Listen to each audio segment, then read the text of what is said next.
There was much excitement in the city of Jericho. Jesus had just entered and was passing through the city. People were crowding the streets to see Jesus as he passed by.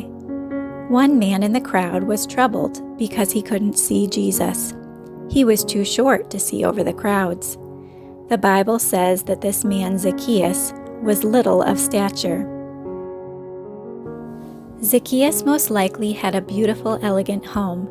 He would have worn the finest clothes and had expensive, valuable possessions, but he had no friends. The reason for this was that Zacchaeus was the chief tax collector in Jericho. No one liked a tax collector. He was looked upon as a traitor to his own people because he collected more taxes than were actually owed to the Roman government. And he put the excess money he collected into his own pocket. It's no wonder that the people despised Zacchaeus. Probably the only people who ever came to his big, beautiful home were other tax collectors, and he was rarely, if ever, invited to anyone else's house. Most likely, it was a very lonely life that Zacchaeus lived. Zacchaeus was not only short of stature, but like all of us, he had come short of the glory of God. He was a sinner. He didn't measure up to God's standard.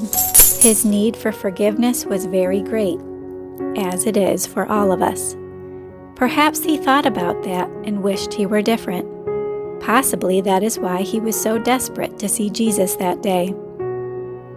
Zacchaeus looked around him. Down the road, the way Jesus was going, he knew there was a large sycamore tree. Zacchaeus ran ahead of the crowd down the road until he came to the sycamore tree, and he climbed it. Now he had the perfect seat. Zacchaeus could see the whole crowd, and most importantly, he could see Jesus, the one that so many people were talking about.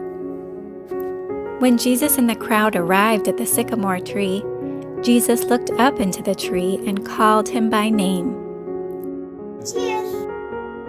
Come back. I want to go to your house today. Zacchaeus must have been so surprised. It's a wonder he didn't fall out of the tree. Without wasting a minute, Zacchaeus climbed down from the tree. Excited and filled with joy, he walked with Jesus to his house.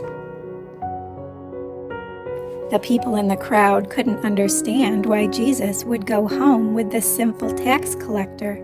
The worst man in Jericho was probably their opinion of Zacchaeus. They murmured and muttered to each other about Jesus going to the home of a dishonest tax collector.